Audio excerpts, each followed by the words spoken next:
Et c'est parti. Bienvenue à tous pour ce Funday, pardon, numéro 34. Ah,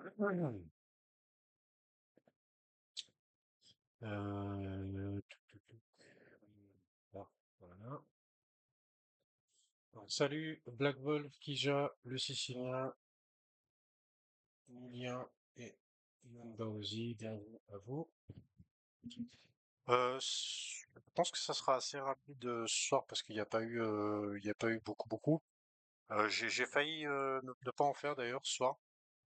Mais voilà, je me suis dit que j'avais quand même préparé deux, trois trucs, même si c'est un peu court, je me suis dit que ce serait bien quand même de le faire. Donc, euh, voilà.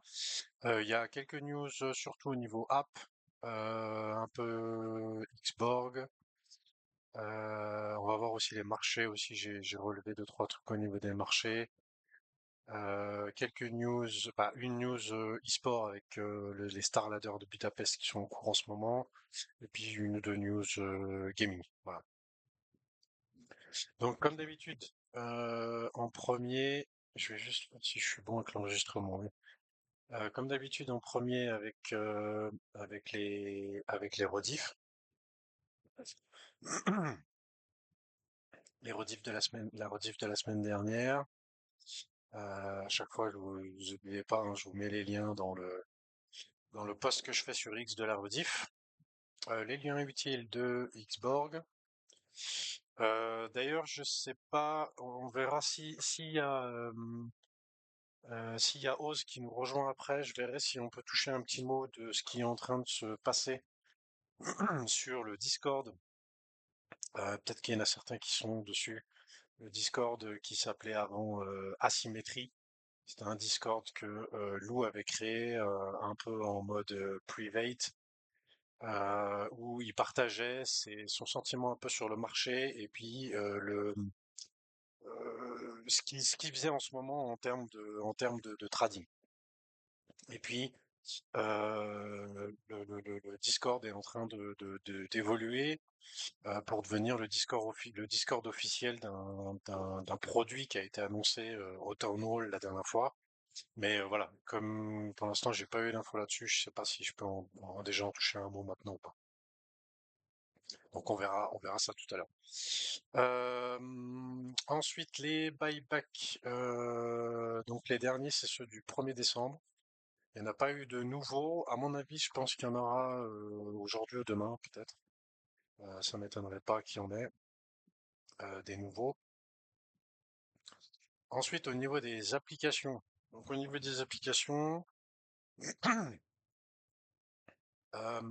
là pour le moment, on a les quêtes sur la Community App. On a des quêtes liées avec Noël, qui va bientôt arriver. Il y a des quêtes où il faut faire un petit peu des images en IA et tout ça. Donc voilà, plutôt assez sympa d'avoir quelques quêtes comme ça. Dans le dojo, il n'y a rien de nouveau. Il y a toujours en cours l'event avec le CS2 de Star Ladder de CS2. Ninja Sin Pyjama, ça a été éliminé, mais il continue quand même l'event. Team Liquid, rien de neuf. JD Gaming, rien de neuf non plus. Et puis j'ai mis déjà un petit peu les autres. Ah tiens, il m'en manque une. Il m'en manque une. Donc celle de G2, je sais pas pourquoi j'ai oublié de l'ajouter. Donc ça c'est un peu ça c'était la news de la semaine dernière avec, avec donc G2 qui a été annoncé comme nouveau partenaire, j'en parlerai un petit peu après. Et donc l'application qui a été ajoutée. Pour s'inscrire, pour ceux qui ne l'ont pas fait. Alors moi, il y a un problème avec les référals. On m'a fait remonter. Pour l'instant, j'ai pas de news. Je sais pas si vous avez fait des référals et puis que ça a fonctionné ou pas. Salut à Snowflix, salut Max.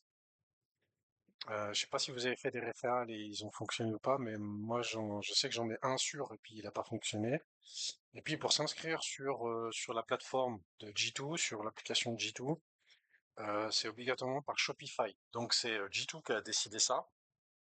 Pourquoi? Parce que sur leur shop, bah, pour s'inscrire sur le site de G2, pour créer un compte sur G2, c'est avec Shopify. Euh, donc, euh, donc voilà, moi j'ai fait le compte en utilisant le même mail que j'ai pour les autres applications. Et j'ai pas eu de souci, ça m'a récupéré toutes mes données et mes connexions que j'avais sur les autres applications. Donc voilà, il y a pas mal de quêtes, hein, il y a pas mal de petites quêtes, pas mal de quêtes des events aussi, en lien avec CS2, Rainbow Six et Call of Duty. Donc ceux qui aiment bien, qui sont gamers, qui jouent beaucoup, bah, ils pourront s'en donner à cœur joie parce qu'il y a pas mal de quêtes en lien avec les jeux. Donc assez chouette. Et voilà, donc du coup avec le design de G2, c'est plutôt sympa. Ensuite, bon, pour les applications qui sont en attente, donc bah, il y a toujours Eevee Genesis, Team Vitality, BDS et puis Loud, du coup, qui a été aussi annoncé. Ensuite, au niveau juste avant, il y en a qui ont eu des soucis avec G2 ou pas?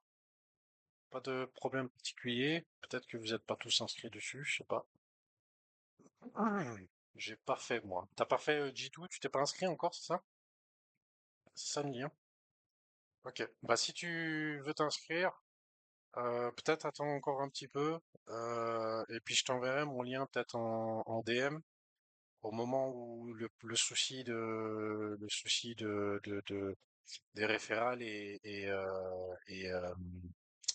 résolu. Comme ça, on regardera si ça marche, si ça t'embête pas. Mhm. Alors Shopify, en fait, moi j'ai créé un compte, j'avais pas de compte Shopify, hein.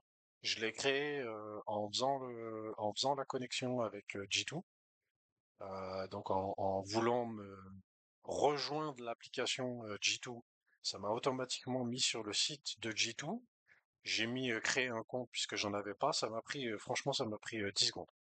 J'ai mis mon mail que j'ai pour les autres applications. Voilà, ça m'a créé un compte Shopify en vraiment en quelques clics. Allez, on passe à la suite avec donc les marchés. Bon, là, le gros morceau de cette semaine. D'ailleurs, j'ai peut-être commencé par ça, mais le gros morceau de cette semaine, ça va être mercredi avec la décision de la Fed de baisser les taux ou pas. Il y a il y a encore deux semaines en arrière, les pourcentages de chance étaient plutôt de ne pas baisser encore les taux. Et puis avec les chiffres de l'emploi qu'il y a eu la semaine dernière, je crois, eh ben, ce pourcentage de chance d'avoir les taux qui baissent encore en décembre ont augmenté. Je crois que même on est presque sûr que ça va descendre, mais bon, voilà, il faut toujours attendre la décision définitive. Euh, mais voilà, on est un peu dans un moment un peu. Il me semble pas avoir connu ça dans le cycle précédent, ou en tout cas c'était avant que moi je commence dans la crypto, ce qu'on est en train de vivre là en ce moment même. Et en fait, la Fed a mis fin officiellement. C'est bon, c'est le bull run. Bah, en fait, justement, c'est un peu pour ça que j'ai relevé ces deux posts là, donc un de Tagado et puis l'autre de Mario Nofol que je vais mettre en français. Euh, mais il y a des éléments qui sont en train de se mettre en place avec donc la Fed qui a officiellement mis fin au QT. Donc le QT, en gros, c'est ce qui correspond à la politique de serrage monétaire. Donc la politique de serrage monétaire, jusqu'à maintenant, c'est ce qu'on avait, entre guillemets, toutes ces deux, trois dernières années, avec la Fed qui a remonté, et toutes les banques centrales du monde ont remonté leur taux directeur. Et du coup, avec la Fed qui a commencé à les rebaisser depuis septembre, là récemment, bah voilà, elle a mis fin à cette politique de serrage monétaire. Et souvent, ce qui se passe après la fin d'un QT, c'est un QE. Et un QE, c'est quand ben, ils réintroduisent de la liquidité sur les marchés. Et apparemment, ils ont commencé déjà à le faire avec 13,5 milliards de dollars sur le marché des pensions. Et c'est la deuxième plus importante depuis le Covid. Donc, depuis le Covid, c'est la deuxième plus grosse injection sur le marché des pensions. Et du coup, ben ça, c'est ce qui pourrait être commencé, qui pourrait commencer justement cette phase de QE. Et en général, après une phase de QE, eh ben c'est là où sur tous les actifs à risque, il y a, en tout cas, c'est de ce que j'ai lu, hein, c'est pas moi qui le dis. Est-ce que c'est ce qui va arriver ou pas? J'en sais rien. Mais souvent après ça, après ce genre d'événement, donc après la fin d'un QT et le début d'un QE, et ben après ça, souvent il y a bull run, notamment sur les alcools. Voilà. Donc à voir, on verra. Mais il semblerait que c'est pas le genre d'événement qui arrive toutes les 2 secondes. Donc voilà. Donc déjà on verra mercredi avec la conférence de Powell. Et puis peut-être aussi j'ai vu pas mal de choses aussi avec un cycle qui serait un petit peu plus long que les précédents. Et du coup, peut-être que les choses sont en train de se prolonger et que du coup, ce qu'on attend depuis longtemps maintenant, c'est-à-dire un vrai lancement d'un bull run s'il n'est pas terminé, évidemment, eh ben, ça serait pour courant 2026 plutôt que comme c'était, on va dire, prévu avec les cycles normaux pour en ce moment. Voilà.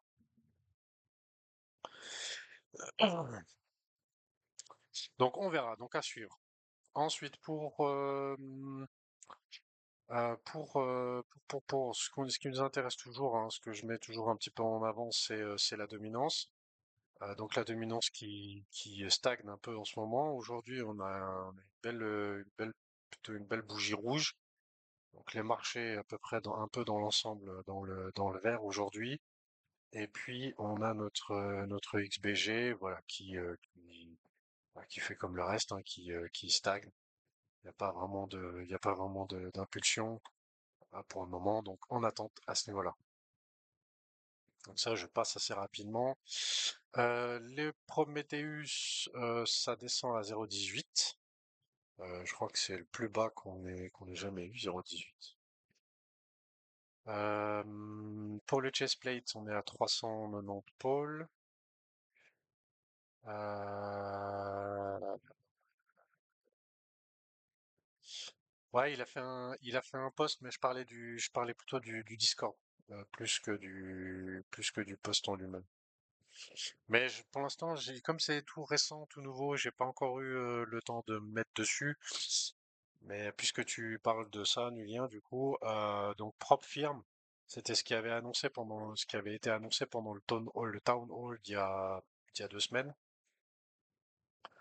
avec un nouveau produit que Xborg veut mettre en place et veut mettre en place une propre firme. Donc ça, je crois que j'en ai parlé la semaine dernière, où je vous ai donné aussi un article que j'avais trouvé sur le sujet. Donc on est plutôt en lien avec le trading. Et du coup, l'idée, c'est de réduire les risques, de réduire les risques et de partager les, euh, les récompenses, on va dire ça comme ça, en donnant son argent à un trader pour qu'il trade à notre place. Voilà. Donc c'est pas du bot trading, c'est pas du copy trading ou autre. On a une certaine somme d'argent. Toute, toute la somme de cet argent, de toutes les personnes qui ont donné, bah, elles sont utilisées pour faire du trading, pour prendre des positions, pour prendre des positions sur les marchés. Et tous les profits, eh ben, ils sont partagés entre tous les participants au prorata de la somme qu'ils ont investi. Donc voilà. Donc à voir pour l'instant, je sais que j'en sais pas plus. Lou a fait un tweet Mais du coup, le tweet, moi, je vais le mettre de côté et puis on en reparlera la semaine prochaine. Ok? Ensuite, mardi dernier, il y a eu un Fireplace, donc c'était le 85e, et ça a discuté surtout principalement des news qu'il y avait eu concernant MicroStrategy. Donc MicroStrategy, il y avait eu des, entre guillemets, un petit peu des rumeurs comme quoi, je crois que j'en avais parlé d'ailleurs aussi, comme quoi avec un prix du BTC qui est en baisse, du coup, ils seraient un petit peu obligés de vendre des bitcoins et qu'ils prépareraient un petit peu un nouveau style de communication là-dessus, où jusqu'à maintenant c'était hold, hold, hold, hold les bitcoins, jamais vendre, etc. Et du coup de changer un peu leur communication pour passer de on vendra jamais à on vendra un petit peu de temps en temps. Voilà. Et puis en fait, ce qui se passe, c'est que j'ai regardé un petit peu par rapport à ça. De ce que j'ai compris, c'est que MicroStrategy a levé 1,4 milliard, je crois, quelque chose comme ça.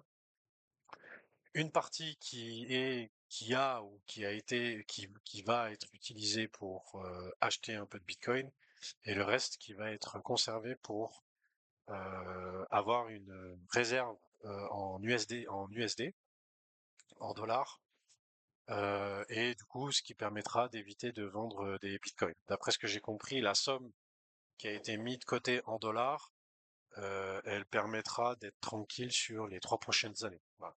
Donc s'il y a maintenant tout de suite un bear market qui dure 3 ans, et ben du coup, d'après ce que je comprends, MicroStrategy serait pas obligé de vendre de Bitcoin avec cette solution-là, puisqu'en fait MicroStrategy avec tout ce qu'ils ont fait au niveau des achats des bitcoins et des emprunts qu'ils ont fait pour pouvoir acheter plus de bitcoins, ils ont mis en place un système de yield.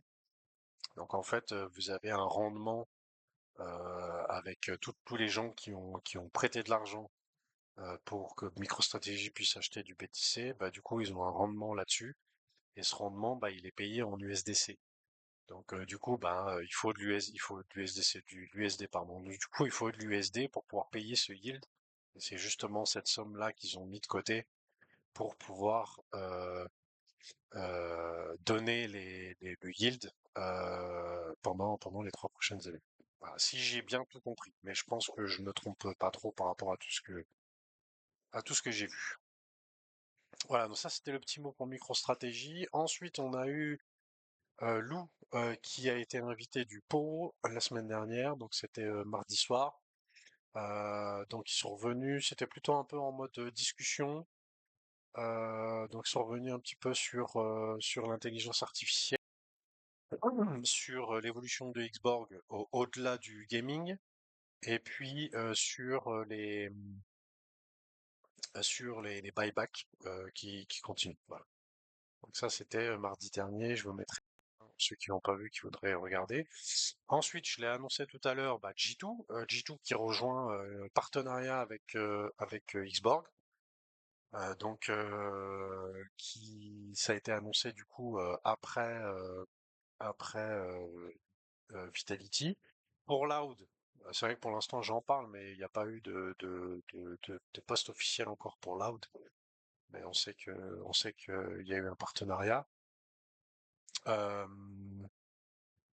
voilà, donc G2, pour ceux qui connaissent pas, franchement, c'est une assez grosse team e-sport, hein, même très très grosse team e-sport qui existe depuis très longtemps. C'est du même acabit que Cloud9, que Team Liquid, que Vitality aussi, hein. C'est vraiment une très très grosse team e-sport.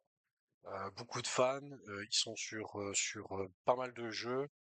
G2, ils sont pas mal sur Call of Duty, Rainbow Six, CS2, mais ils sont aussi sur Dota, je crois, si je dis pas de bêtises. Donc voilà, très grosse team e-sport, et ça fait plaisir d'avoir un nouveau partenaire, une nouvelle app aussi. Donc voilà. Je fais des résumés du Fireplace et du Powo sur nullien.net si jamais. Ok. Nullien.net, c'est un petit site que t'as créé. Tu pourras me l'envoyer peut-être? Ok. Bah, envoie-moi le lien, comme ça je le mettrai dans le résumé. Puis à la limite, je pourrais même le mettre dans les trucs chaque fois que je fais un fan zone. Je pourrais mettre le lien direct, je pourrais mettre le lien à chaque fois si tu veux.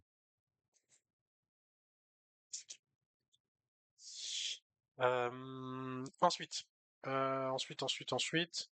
Donc les buybacks continuent, hein, comme je l'ai dit tout à l'heure, c'était les derniers, c'était 1er décembre.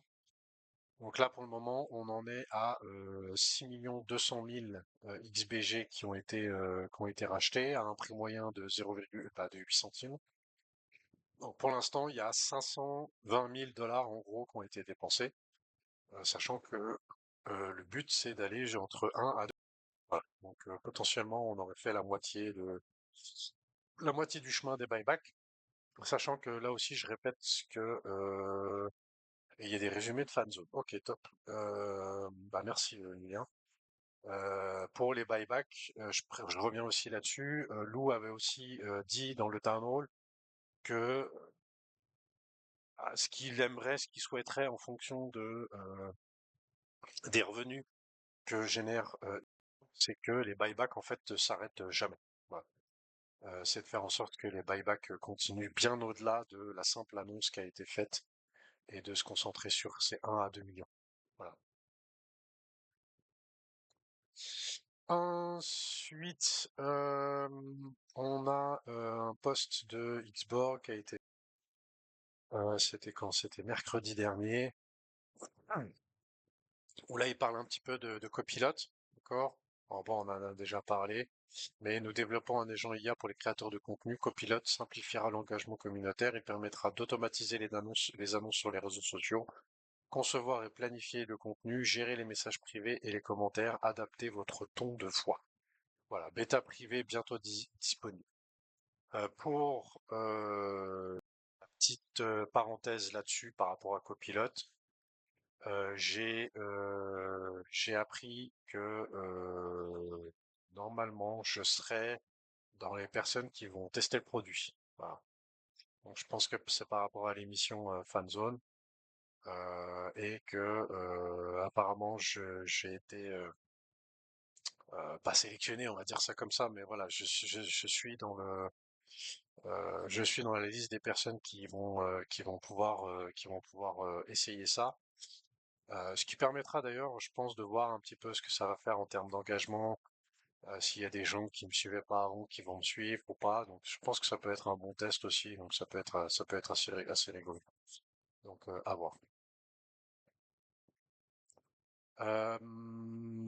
Ensuite, il y a eu un autre post de Xborg avec donc les petits posts qui estiment ce que représentent les marques de consommation figurant au classement Fortune 500.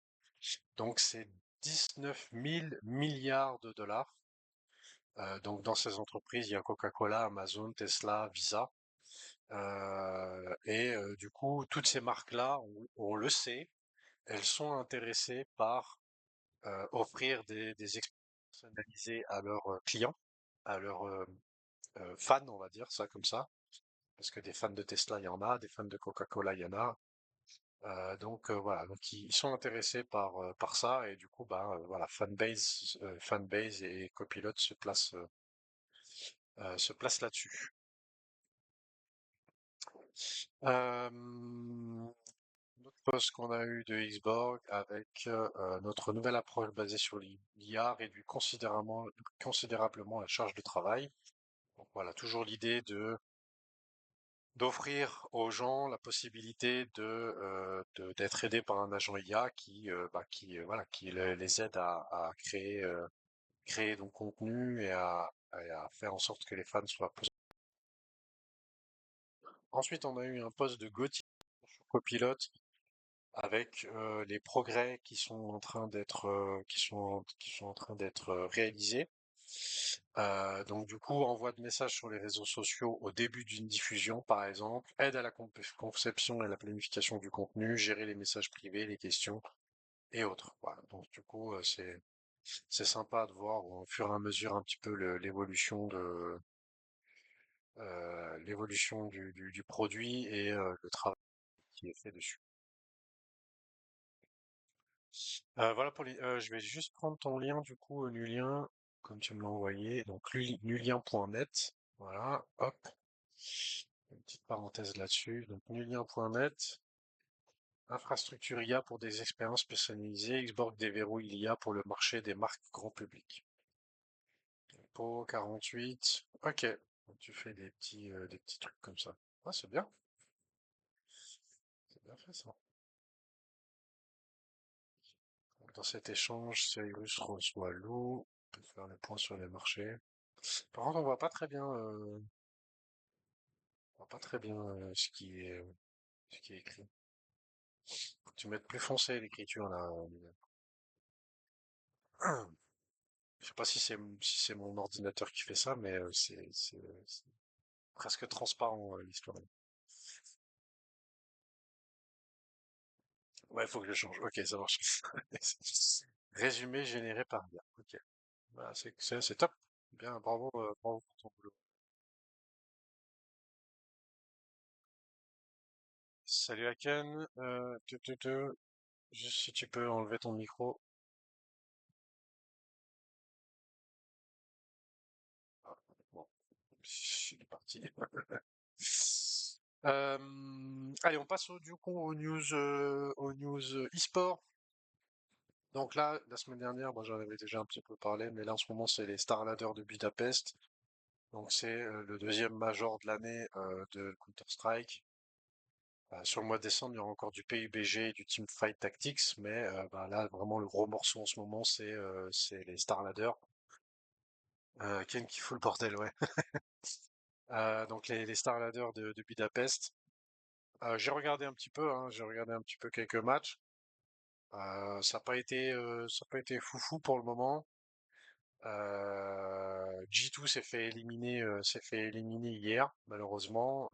Dans leur parcours, ils ont eu la malchance de tomber contre Team Falcons dans leur match en 2-2. Donc, toute la semaine, c'était le round de Suisse. Dommage pour 3D Max, oui, dommage pour 3D Max aussi. Bon, après, le niveau était quand même assez élevé. Je pense qu'ils n'ont pas eu beaucoup de chance de tomber sur FaZe dans leur match en 2-1. À mon avis, c'est ce qui plombe un petit peu. Et FaZe, bah, eux, de leur côté, ils ont quand même eu pas mal de chance parce que dans leur match à 2-2, ils tombent contre Passion UE. Passion UE avec B8. C'était quand même deux des équipes les plus faibles. Mais après, voilà, la hiérarchie dans l'ensemble elle est respectée, hein. Si on enlève Falcons et qu'on remplace par Pain, c'est exactement les mêmes équipes qui ont participé aux playoffs du dernier Major à Austin en cet été, enfin, en début d'été, et ces playoffs-là. Donc voilà. Après, dans l'ensemble, il n'y a pas eu des matchs extraordinaires. Même Moods Falcons, c'était pas exceptionnel. Mais de ce que j'ai vu pour le moment, les deux équipes qui sont qualifiées en 3-0, c'est-à-dire Spirit et Furia, pour moi, c'est les deux qui sont vraiment au-dessus des autres. En tout cas, Furia, impressionnant. Vraiment avec Molodoy et puis Xerato, je sais pas si c'est comme ça qu'il s'appelle, Xerato. Ouais, c'est ça, Xerato. Molodoy et Xerato, franchement, c'est très très costaud. Donc ça, c'était impressionnant, c'était assez impressionnant. Falcons a failli choc hier soir. Oui, oui, oui, Falcons, ils ont eu chaud aux fesses contre G2 parce que G2 bah, a gagné la première map. Après derrière, ils ont bien récupéré, mais voilà. D'ailleurs, c'est un peu pour la petite histoire. Monesi et Nico sont des anciens de G2 et Nico est le cousin de Hunter. Voilà. Donc apparemment c'était la première fois qu'ils s'affrontaient l'un contre l'autre dans un gros match comme celui-là. Puis du coup les playoffs ça commencera jeudi prochain avec Vitality. C'est quoi? Spirit Falcon, c'est Vitality Mongols. Et puis après, le lendemain, il y aura Furia Navi, Moots, FaZe. Navi qui a fait un joli parcours d'ailleurs aussi, hein, comme FaZe. Et puis voilà, bah, je suis un peu comme toi, Max, hein, Final Furia Vita, franchement, ça serait les deux meilleures équipes de l'année en finale, ça serait assez sympa. Après, faut avoir Vitality, hein. Vitality, ils ont quand même quelques difficultés depuis cet été, depuis après Austin, après le Major d'Austin, ils sont un petit peu plus en retrait qu'ils l'étaient en début d'année, donc à voir. En tout cas, pour le moment, ils sont pas aussi confiants qu'ils l'étaient en début d'année, et puis ils vont croiser sur leur route Spirit. Et Spirit, donc, de ce que j'ai vu, il est quand même pas mal. Donc voilà. Donc on verra. Mais c'est vrai qu'une petite finale Vita Furia, ça pourrait être assez sympa. Je suis assez d'accord. Ensuite, qu'est-ce que c'est ça? Ah oui. Un petit article que j'ai trouvé sur Game3, c'est un article sur euh, comment ils expliquent un petit peu le parcours classique des personnes qui se professionnalisent dans le gaming, mais pas en devenant joueur pro, en faisant du stream, euh, du, du stream de contenu, de jeux gaming. Et ils expliquent un petit peu voilà, l'identité de streaming, gérer le streaming en tant qu'entreprise, développer son audience, etc. Donc voilà, si je sais pas si ça vous intéresse ou pas, en tout cas de savoir comment l'évolution de ces personnes-là qui aujourd'hui font du stream tous les jours ou presque sur un jeu vidéo et qui ont créé un contenu en faisant ça. Voilà, j'ai trouvé l'article assez intéressant, je vous mettrai le lien. Et puis on va finir là-dessus avec Sony. Donc Sony qui va lancer qui est en train de regarder pour lancer son stablecoin adossé au dollar, d'accord? Et en fait, Sony a une branche bancaire, et cette branche bancaire, comme on l'a vu, pour prendre le même exemple entre Xborg et Quant, donc Quant qui est devenu indépendant de Xborg, il faut voir la même chose avec Sony Bank, qui est devenu indépendant de Sony, et pour pouvoir euh, être indépendant et ne pas être sous l'égide de la marque principale Sony.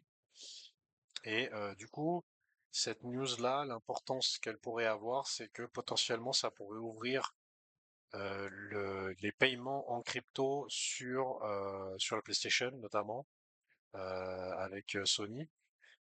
Et du coup, si on voit plus large, le paiement en crypto au dollar avec les stablecoins, mais aussi peut-être avoir des wallets, etc. Directement sur la PS5, sur PlayStation. Donc voilà, donc une news assez grosse, hein, de Sony, qui est déjà bien implanté dans Web3, hein. Si jamais ils sont vraiment, ils sont pas mal dessus, en tout cas. Pour le moment, ça va bien. Donc plutôt grosse news à ce niveau. Voilà les amis, donc ça j'ai fait un peu le tour de tout ce que je voulais vous montrer aujourd'hui. Est-ce que il y a des... Salut Haken, bienvenue à toi, je suis sur la fin. J'ai vu ton message WhatsApp, hein, je vais te répondre. Euh, est-ce que vous avez des questions? Est-ce que vous avez des questions?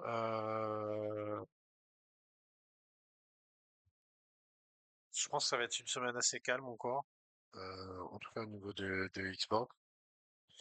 Euh,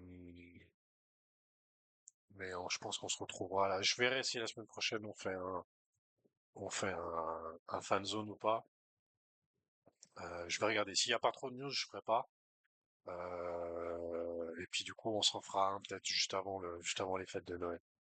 C'était clair comme d'hab. Merci, Emilia. Merci, merci.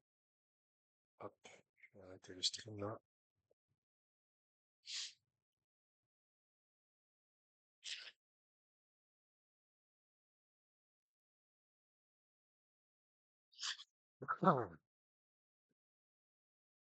Bon, bah, s'il n'y a pas d'autres commentaires, d'autres questions, moi, je vois Black Wolf aussi signé, mais je sais pas si c'est une question que vous avez. Au top, bonne soirée à tous. Ok, ça me va bien le ça me va bien pour Black Wolf.